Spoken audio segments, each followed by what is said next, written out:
7절에서 12절 말씀까지 같이 읽겠습니다. 20장 7절에서 12절 말씀까지 우리 함께 읽겠습니다. 그 주간의 첫날에 우리가 떡을 떼려 하여 모였더니 바울이 이튿날 떠나고자 하여 그들에게 강론할세 말을 밤중까지 계속하며 우리가 모인 윗다락에 등불을 많이 켰는데 유도고라 하는 이 청년이 창에 걸터 앉아 있다가 깊이 졸더니 바울이 강론하기를 더 오래 하매 졸음을 이기지 못하여 3층에서 떨어지거늘 일으켜 보니 죽었는지라. 바울이 내려가서 그 위에 엎드려 그 몸을 안고 말하되 떠들지 말라 생명이 그에게 있다 하고 올라가 떡을 떼어 먹고 오랫동안 곧 날이 새기까지 이야기하고 떠나니라. 사람들이 살아난 청년을 데리고 가서 적지 않게 위로를 받았더라. 아멘. 하나님 말씀이었습니다. 좋으신 하나님, 이 시간 주시는 말씀에 은혜 받는 귀한 시간 되게 주님 친히 말씀하여 주옵소서. 예수님의 이름으로 기도합니다. 아멘. 참 요람이 나왔는데요. 이 목장 리더들이 좀 가져가셔서 가정에 한 장씩, 한 권씩 배포하시면 좋겠습니다. 저는 오늘 말씀을 준비하면서 참 힘든 시간을 보냈습니다. 목사의 고통 중에 하나가 말씀을 준비하는 건데요. 때로는 하나님이 쉽게 말씀을 해주시기도 합니다만은 오늘 말씀 본문을 정하고 이 말씀을 준비하기까지 참 심적으로 오랜 시간이 걸리고 또 답답한 한 주간을 보냈습니다.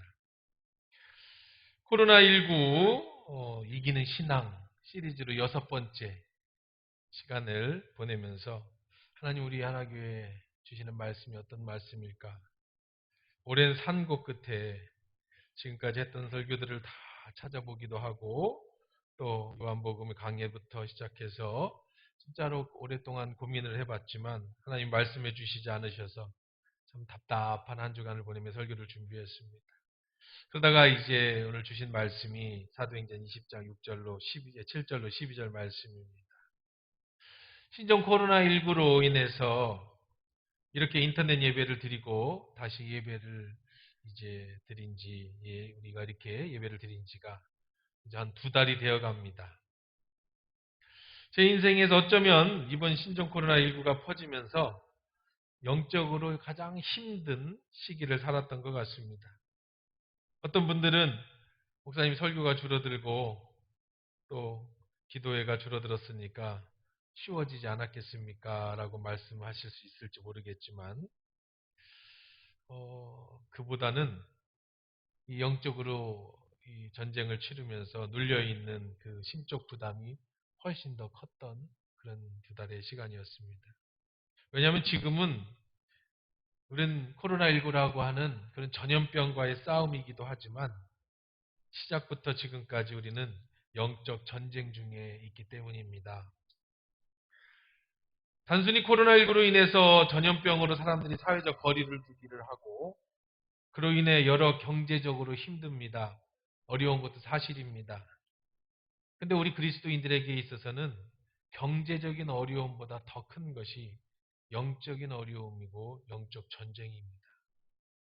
영적으로 민감하지 못한 분들은 지금의 이 코로나19 사태가 한국교회에 나가서 우리 교회에 나가서 한국교회에 얼마나 이게 치명적인 바이러스가 될 것인지 얼마나 큰 아픔을 가져올 것인지를 잘 인식하지 못할 겁니다.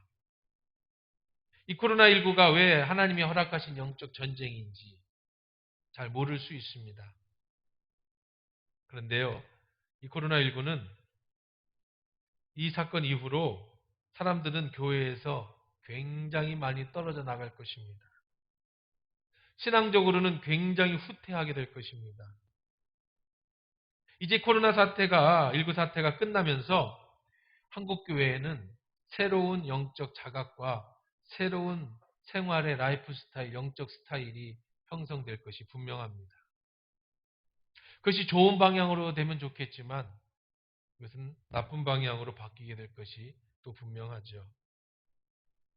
가장 중요한 것은 예배가 회복되기가 굉장히 힘들어질 거라는 사실이에요.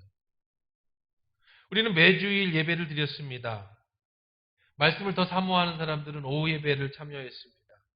수요 예배를 드렸고 금요 기도에 나와서 기도를 했고 또 새벽 예배에 참석을 했습니다. 그런데 2달 동안 우리는 인터넷 예배라고 하는 생소한 문화를 접하고 있습니다. 인터넷 예배는 우리에게 지금 내가 하나님께 예배하고 있다라고 하는 사실에 안심을 줍니다. 딱딱한 의자에 앉아서 예배하지 않아도 푹신한 소파에 앉아서 휴대폰을 보며 예배를 해도 그냥 잠옷바람에 부시시하게 일어나서 틀어놓고 예배를 드리다가 급한 일 있으면 잠깐 외출을 하고 나갔다 오든 자리를 떠나도 그것이 예배라고 하는 생각을 가지게 합니다. 지금의 이러한 인터넷 예배를 정당화시키고 이것이 어쩔 수 없는 예배라는 것에 당위성을 주기 위해서 우리는 이렇게 설교를 했습니다. 많은 목사님들이 그렇게 설교를 하고 그렇게 위로를 받았습니다. 우리가 어디서 모여서 예배를 하든 그곳에 마음만 있으면 된다. 하나님은 어디서 예배하시든지 그곳에서 우리의 예배를 받으실 것이다. 지금처럼 코로나19로 어쩔 수 없이 집에서 휴대폰으로 혹은 인터넷으로 예배를 한다 할지라도 마음이 그곳에 있으면 그것은 하나님이 받으신다. 맞는 말입니다. 그런데 우리는 그 인터넷 예배라는 걸 통해서 오는 그것을 이용하는 사단의 계략을 분명히 알아야 합니다. 우선은 많은 사람들이 코로나19가 해결되고 나서도 인터넷으로 예배하는 것이 당연한 거고 그리고 그렇게 예배해도 괜찮다라고 하는 안심하는 사람들이 많아지기 시작할 겁니다. 교회를 떠나는 사람들, 안 나가는 그리스도인들, 거꾸로 가난한 크리스찬들, 가난한 그리스도인들이 지금보다 수를 헤아릴 수 없이 많아질 것이 분명합니다. 대다수의 그리스도인들은 지금의 한국 교회를 구성하고 있는 그리스도인들은 대부분 어려서부터 예수를 믿은 사람들입니다. 모태신앙들이 많습니다. 그런 사람들은 어려서부터 예배의 소중함을 배웠습니다. 그래서 어떻게 해든 예배는 교회에서 드려야 된다라고 지금까지 생각해 왔습니다. 그런데 신앙은 별로 없는데 교회에 나가는 것이 자꾸 부담이 됩니다. 헌신을 요구합니다. 11조를 내라고 합니다. 봉사하라고 합니다. 사람들과의 관계가 자꾸 거꾸러지고 보기 싫은 사람들을 어쩔 수 없이 만나야 됩니다. 목사님과의 관계에서 실망을 하게 되고 그러면서 예수님은 좋습니다. 하나님도 좋습니다. 말씀도 좋습니다. 하지만 나는 누군가의 구속받는 게 싫고 헌신하는 게 싫고 사람의 눈초리가 싫고 믿음도 없는데 자꾸 믿음 있는 척하기도 싫고 내가 자유롭게 예배하고 자유롭게 신앙생활하고 싶은데 어딘가에 소외돼 소속돼서 자꾸 나를 얽어매고 구속하는 것이 싫어집니다. 그래도 지금까지는 교회에서 예배해야 된다고 생각하기 때문에 교회에 나왔습니다. 작은 교회에서 시험 상처 들고 힘든 사람은 그럼 큰 교회 가서 대형 교회 가서 조용히 뒷자리에 앉아 있다가 예배만 드리고 오자. 그런 사람들로 수평이동이 대형 교회로 막 몰려들었습니다. 그것이 한국 교회의 지금까지 일들이었습니다. 그런데요. 이번 코로나19 사태로 교회에 나가지 않아도 예배할 수 있다는 것을 학습하기 시작합니다. 한두 주는 불안했습니다. 이거 예배 안 드리고 예배 인터넷에 드려도 되는가? 그런데 그것이 한 달이 되고 2달이 되니까 교회 안 나가는 게 별로 부담이 없어지기 시작합니다. 예전에는 한두 번 교회에 빠지면 큰 죄를 짓고 하나님이 벌 주셔서 교통사고가 날 것 같고 병이 들 것 같은 두려움이 있었는데 코로나19는 그런 모든 것으로부터 면죄부가 주어졌습니다. 나라에서 실책적으로 교회 나가지 말라고 했고 그것은 나라의 실책을 따르는 일이니까 당연한 거고 그러면서 한두 번 예배 나가지 않는 것들이 별로 큰 마음의 짐이 되지 않기 시작하게 된 것입니다. 여전히 신앙은 있습니다. 예수님이 좋습니다. 천국이 있다는 확신도 있습니다. 하지만 교회는 별로 좋지가 않은데 집에서 주일이면 텔레비전이나 인터넷으로 예배를 드리고 그러면서 코로나19로 인터넷 예배가 학습되어지면서 코로나19가 끝나도 그냥 이 기회에 집에서 인터넷으로 예배를 드려도 거기는 하나님이 계시는 거라고 목사님이 얘기했고 그렇게 했으니까 그냥 여기서 텔레비전에 어디든지 틀면 예배 드리는데 그렇게 예배 드리자. 그렇게 몇 달 하겠지요. 어쩌면 몇 년을 할 수도 있습니다. 그러다가 마음이 바뀌게 될 겁니다. 이건 100%입니다. 에이, 무슨 꼭 인터넷에서 예배 드려야 하나님 앞에 예배하는 건가? 삶이 예배지? 내 마음에 예수님만 모시고 살면 되지. 뭘 꼭 예배라고 하는 형식을 갖춰야 되나? 형식과 갖추면서도 그리스도인 같지 않은 사람들이 얼마나 많은데. 나는 예수님도 믿어. 하나님도 믿어. 그러나 꼭 굳이 예배를 드려야 될 필요는 없다고 생각해. 그러면 끝나는 겁니다. 영적인 사망을 맞이하게 되는 거예요. 천국은 좁은 길입니다. 누구나 다 가는 길이 아니고 마음이 예수를 믿는다고 하는 그 믿음이라는 것이 그렇게 희지부지하게 그분이 계시다라는 걸 믿는 것으로 가는 것이 아니라고 합니다. 그렇게 되면 영적으로 끝나는 거예요. 지금 우리는 그런 위기 속에 있어요.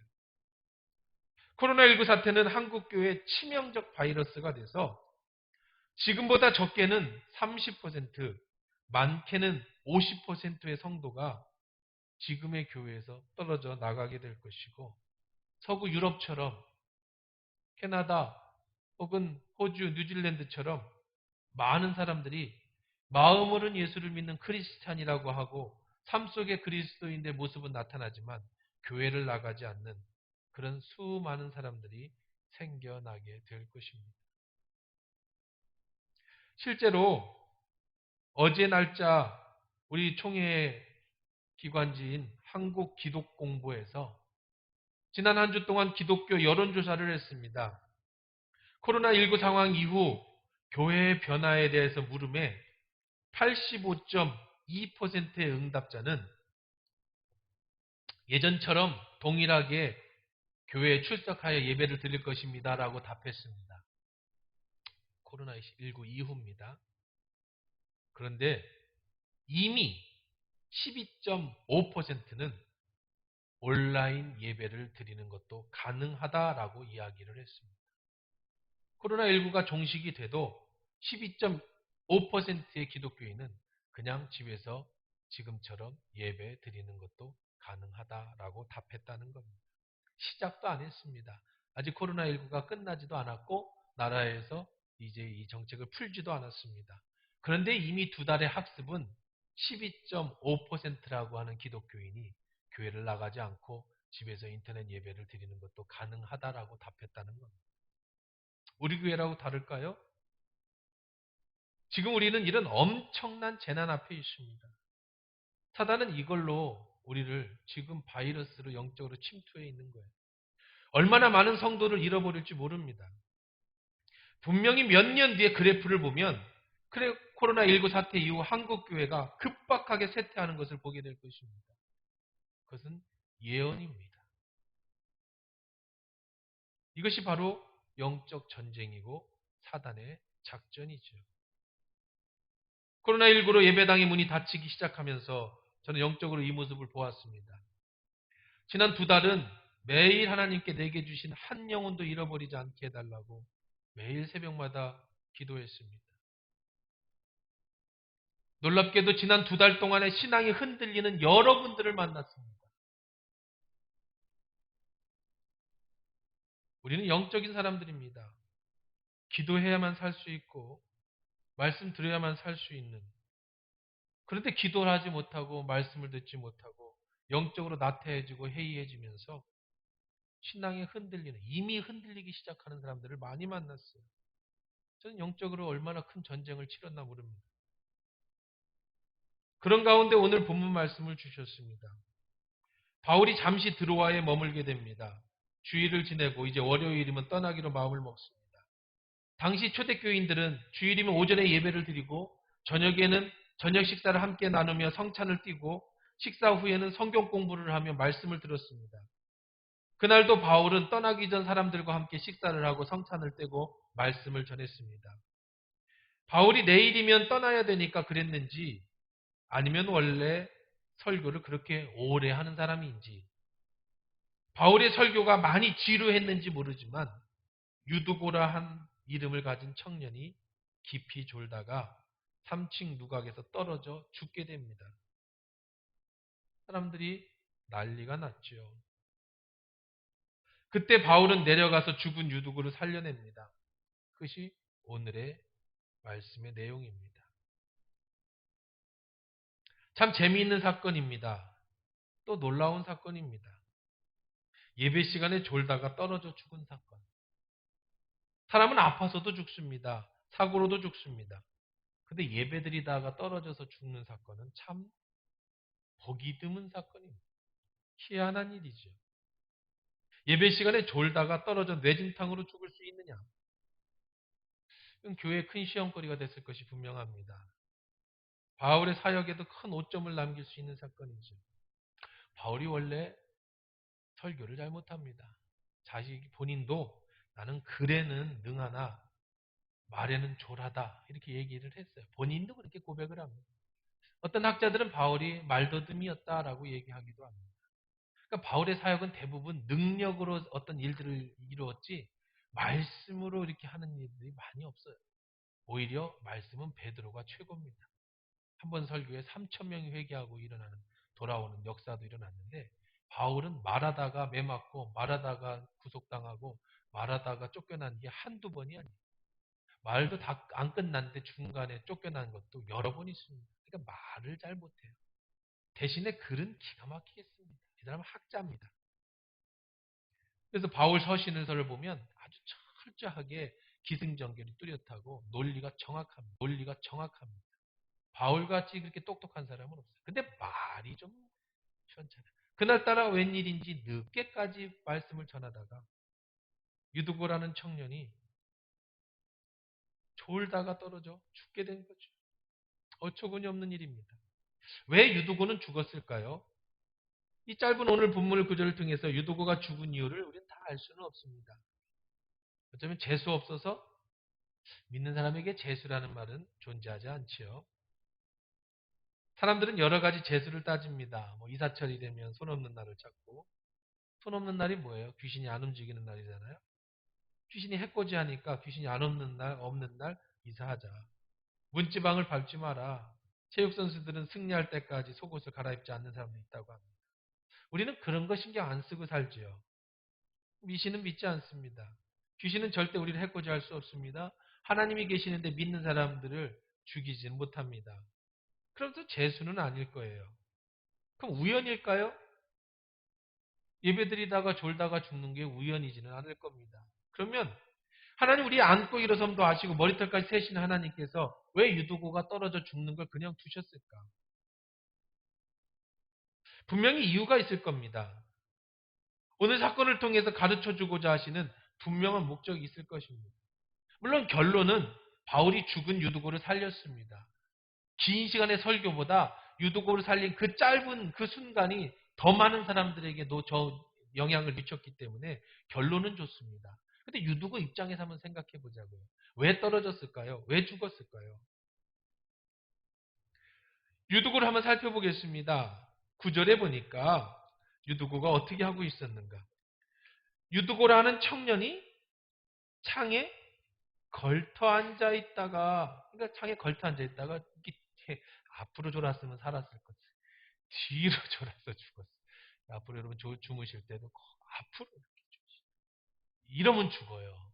이렇게 꼭 45도 각도 앞으로 갖고 설교 시간에 저도 이제 설교를 듣다가 졸 때가 가끔 있어요. 그때 졸고 나면 그렇게 깨워. 10분, 20분 설교 시간에 졸고 나면은요, 뭐 몇 시간 잔 것처럼 깨워납니다. 하나님 사랑하는 자에게 잠을 주시기 때문에. 그래서 그때 내는 건 헌금이 아니고 숙박료.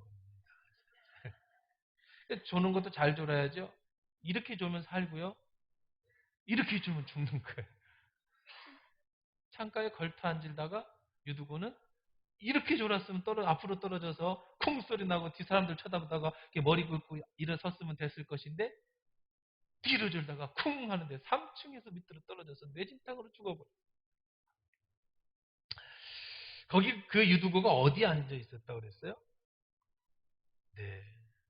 여기 보면 유두고라는 청년이 창에 걸터 앉았다가 창에 걸터 앉았어요. 그럼 왜 창에 걸쳐 앉았을까? 생각을 해봅시다. 지금은 말씀 듣는 시간입니다. 유두고는 말씀에 집중하지 않았습니다. 창에 걸터 앉았습니다. 바울이 설교가 길었습니다. 설교 시간이 졸았습니다. 집중하지 못했어요. 그런데 그거보다 더 큰 이유는 8절에 보니까 이유가 나와요. 우리가 모인 다락방에 등불을 많이 켰는데 다락방에 모였습니다. 등불을 많이 켰다는 건 지금처럼 이렇게 불이도 벌써 등이 몇 수십 개를 켜지 않았어요? 위에? 근데 그때는 이런 등이 전기가 안 들어오니까 뭘 켰겠어요? 촛불을 켰겠죠. 초는 뭐를 태워서 불을 내립니까? 산소를 태워서 불을 내는 거예요. 그러니까 많은 초가 산소를 태우고 있었으니 거기다 사람들은 계속해서 숨을 쉬면서 산소를 먹고 이산화탄소를 뿜고 있었습니다. 그러니 거기는 이산화탄소 농도가 높아지면서 사람들이 몽롱해지고 졸음이 쏟아질 것이 당연한 겁니다. 그것도 늦은 저녁 시간입니다. 산소는 어디서 공급받습니까? 창문을 통해서 공급을 받죠. 유두구가 왜 창틀에 앉았겠습니까? 늦게 와서도 그렇겠지만 얼마나 시원한 바람이 등짝에서부터 불어오니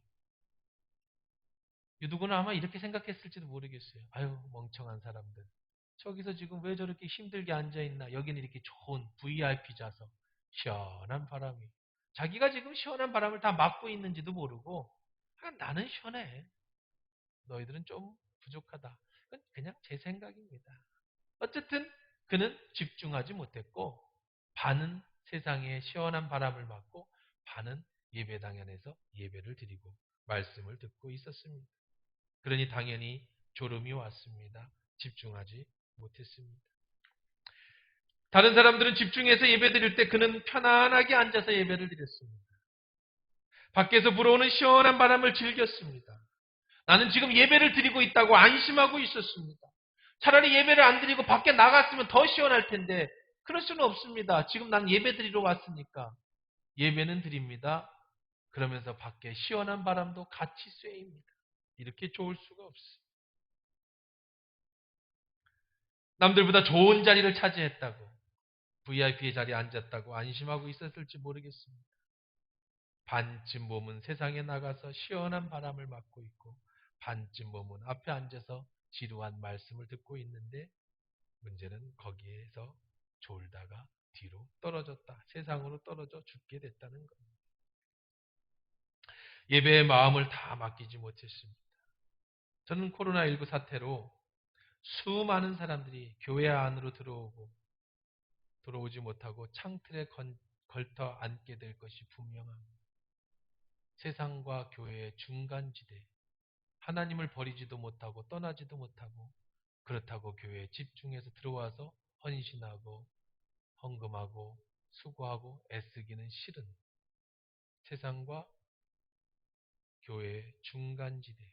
지금까지는 그래도 교회에서 예배드려야 된다는 생각으로 어쩔 수 없이 나오던 많은 사람들이 이제 코로나19가 학습 효과를 줘서 집에서 인터넷 예배를 드려도 하나님이 받으신다라는 생각으로 이제 고착화돼서 교회를 떠나게 될 것이 분명합니다.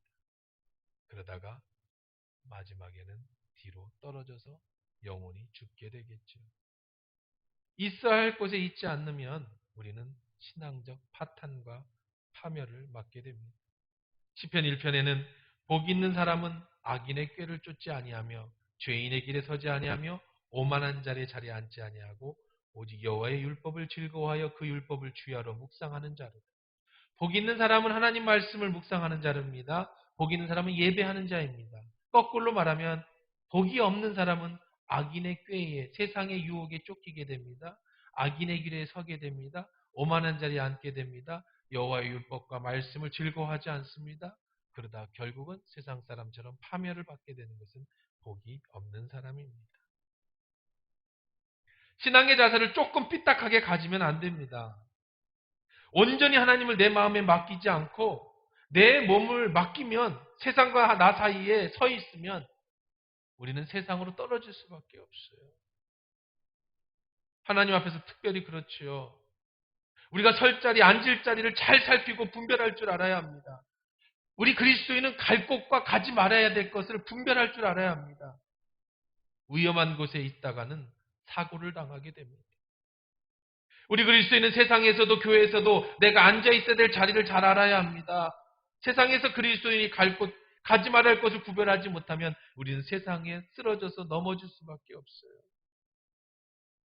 코로나19로 예배가 느슨해지고 기도가 느슨해지고 세상 사람들이 교회 다니는 사람들을 마치 코로나를 옮기는 주범으로 이야기할 때 자꾸 움츠려들고 교회 다니는 것이 부끄러워지면서 당당한 그리스도인의 모습은 다 어디 가고 나는 당당하게 신앙인이다 외칠 수 있어야 되는데 어떤 사람은 같이 세상 사람들 편에 대해서 그리스도인들을 손가락질하고 욕하는 그러한 우리들의 신앙의 연약함과 나태함이 결국은 우리를 쓰러뜨릴 수 있다는 거예요. 교회 대항에 나오지 못할 수 있습니다. 지금까지 제가 말씀드린 것처럼 우리는 세상이라고 하는 나라와 하나님 나라를 두 나라를 섬기는 사람들입니다. 지금 이 세상이라는 나라가 전염병으로 서로가 옮길까봐 두려워하고 있습니다. 그래서 나라에서는 이 사회적 거리를 두기를 두면서 예배를 참석하지 말라고 합니다. 우리는 당연히 따라야 합니다. 그래서 우리는 지금 인터넷으로 예배를 드립니다. 그것이 나쁘다는 거 아닙니다. 그것은 당연히 우리가 해야 될 일입니다. 문제는 그 이후에 잘못하면 이것이 학습 효과가 돼서 우리가 어디서든지 인터넷으로도 예배할 수 있다. 그런 생각으로 잘못 고착이 될까? 이것이 심히 두려운 겁니다. 지금 같은 전염병 상황입니다. 학교 교사라든지 유치원 교사라든지 아니면은 어떤 병원에 근무를 한다든지 많은 사람들을 대하는 직장을 가진 사람이라면 우리가 복음이 혹은 교회가 욕을 먹지 않으려면 당연히 우리가 가정에서 예배 드리는 것은 당연한 겁니다. 그걸 탓하는 것은 아니에요. 그건 당연한 겁니다. 하지만 이것이 끝난 뒤에도 이것이 당연한 걸로 착각하는 것, 이것을 심히 염려하는 겁니다. 지난주 총리가 자신도 그리스도인이라면서 성경을 인용했습니다. 두세 사람이 함께 있는 곳에 나도 너희와 함께 있다는 말을 인용하면서 사회적 거리두기에서 교회에 나가지 말고 가정에서 예배를 드려도 하나님은 함께 하시는 거니까 거기서 예배를 드립시다라고 권고를 했습니다. 다시 한번 말씀드립니다. 지금 같은 전염병 상황에서 가정에서 당연히 그렇게 예배드려야 합니다. 저는 총리가 잘못했다는 거 아니에요. 지금 정권이 정말 잘했습니다. 지금 이번 기회에 좀 세계적으로 한국이라는 나라가 높아졌고 이번 총선에서도 한국 사람들에 대한 자부심으로 좋은 결과가 났습니다. 저도 당연히 지지하고 그렇게 따라야 된다고 말합니다. 하지만 총리는 성구를 잘못 인용했습니다. 치과 의사는 이빨을 봐야 되고 외과 의사는 수술을 해야 되고 정신과 의사는 정신을 치료해야 되는데 각자 다른 분야예요. 총리가 목사가 돼서는 안 됩니다. 총리가 잘못된 성구를 들여대면서 이거를 집에서 예배드리는 것에 대한 당위성을 제시해서는 안 된다는 거예요. 이 얘기는 거꾸로입니다. 너 혼자 있는 것보다 여럿이 함께 한 목적을 가지고 기도할 때 하나님이 들어주신다는 얘기지 뭉쳐있는 사람들이 흩어져서 한두 명이 모여 예배해도 거기 있다라는 얘기로 오해를 하고 거꾸로 해석하면 성경을 잘못 보고 잘못 해석한 거예요. 하나님은 두세 사람이라도 하나님의 뜻을 같이 합치면서 함께 예배할 때 내가 거기 있게 임하겠다라는 뜻이지, 뭉쳐있는 우리가 각자 떨어져서 집에서 혼자 예배를 드려도 하나님이 거기에 함께 하시겠다는 말로 잘못 인용하면, 우리 총리께서 목사는 아니니까, 신학을 공부하거나 성경을 박사는 아니니까 누군가가 그렇게 적어줬든지 아니면 수행원이 그렇게 써준 걸 읽었든지 그렇게 수도 있겠지만 인용이 잘못됐다는 거예요. 다시 한번 말씀드립니다. 제 정권이 잘못됐다는 얘기 아니고 정치적으로 얘기하는 게 절대로 아닙니다. 뭔가 잘못 오해해서 말했다는 거예요. 우리가 혼자서 집에서 예배를 드려도 그곳에 하나님이 임재한다? 우리가 삶의 예배를 드린다는 건 다른 얘기입니다. 예수 그리스도는 교회를 위해 십자가를 지셨고, 예수는 교회의 머리가 되셨고, 우리는 그의 지체가 돼서 교회를 이루고 그 교회를 통해 구원을 받습니다. 예수 그리스도는 모퉁이의 머릿돌이 되셨고, 우리는 그 머릿돌에 각자가 돌이 되어 붙어서 한 교회 당을 이루는 것이라고 에베소서는 교회론을 그렇게 얘기합니다. 베드로에게 음부의 권세가 이기지 못하고, 내가 땅에서 매면 하늘에서 매고 땅에서 풀면 하늘에서 푸는 권세를 베드로의 신앙고에 의해 내 교회를 세우겠다고 말씀하셨습니다. 교회를 떠난 구원은 절대로 없습니다. 장담컨대 혼자 인터넷 예배를 드렸는데 제가 아는 상식으로는 거기는 구원이 없습니다. 교회를 떠나는 것은 사단의 밥이 될 뿐이에요. 코로나19는 여러분을 공동체로부터 떨어뜨리기 위한 사단의 계략이고요. 하나님이 허락하신 체에 여러분을 놓고 흔들고 있습니다. 제자들이 묻습니다. 저 가라지가 있는데 뽑을까요? 내버려 둬라. 가라지 뽑다가 알곡이 다칠까? 때가 되면 추수할 날이 올 텐데, 이 신천지가 이 추수를 다 갖다 자기들끼리 써버리는 바람에 우린 추수라는 단어도 못 쓰게 돼버렸습니다만은, 예수님의 추수 때가 되면 알곡과 가라지는 구별하여 채에 털고, 가라지는 불에 태워버리고, 알곡은 곳간에 그들일 날이 올 것이다. 지금이 바로 채에 터는 날이에요.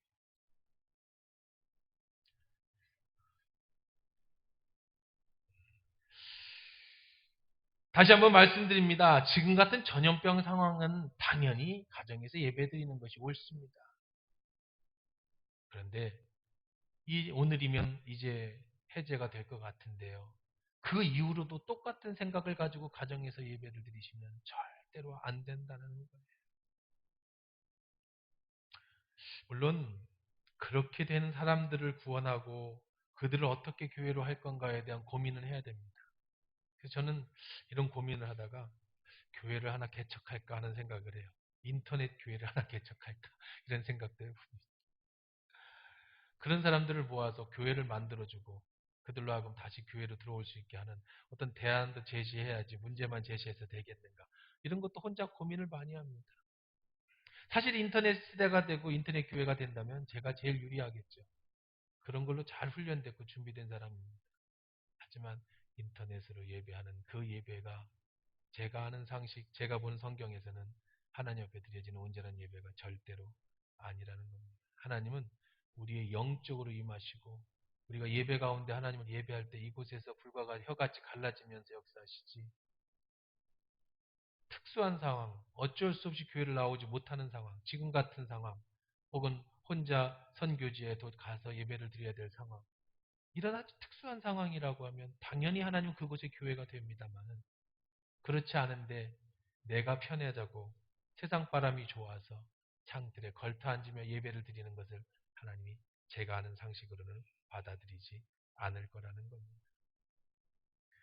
교회 와서도 말씀을 들을 때 여러분 앞으로 와서 앉으십시오. 앞으로 와서 앉는 것과 뒤에 앉는 것은 별거 아닌 것 같은데요. 절대 그렇지 않습니다. 앞에 앉은 사람은요, 하나님 앞에 나를 온전히 헌신한다는 표입니다.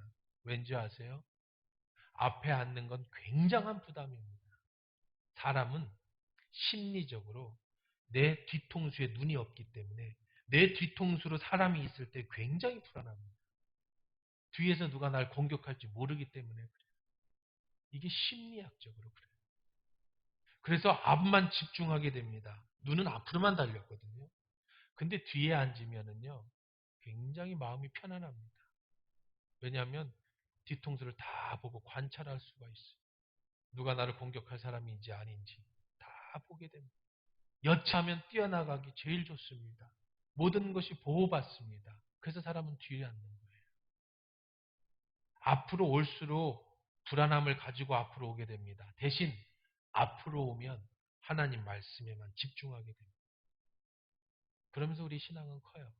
제 신앙 경험을 보면, 목회 경험을 보면 시험을 들고 교회를 떠나게 되는 사람은 자꾸 뒤로 가고요. 믿음이 좋아지고 하나님 앞에 가까이 와서 복을 받는 사람들은 자꾸 한 단계씩 앞으로 오게 되더라고요. 여러분이 아마 다 느끼실 겁니다. 이거는 뭐 설교하지 않아도 이미 뒤에 앉는 분들이나 앞에 앉는 분들은 자기가 앞에 앉았을 때, 뒤에 앉았을 때 어떤 느낌인지 다 아십니다. 유두고는 뒤에 앉았습니다. 창틀에 앉았습니다. 세상과 하나님 반쯤 걸터 앉았습니다. 그러나 결국은 떨어져서 죽게 됩니다.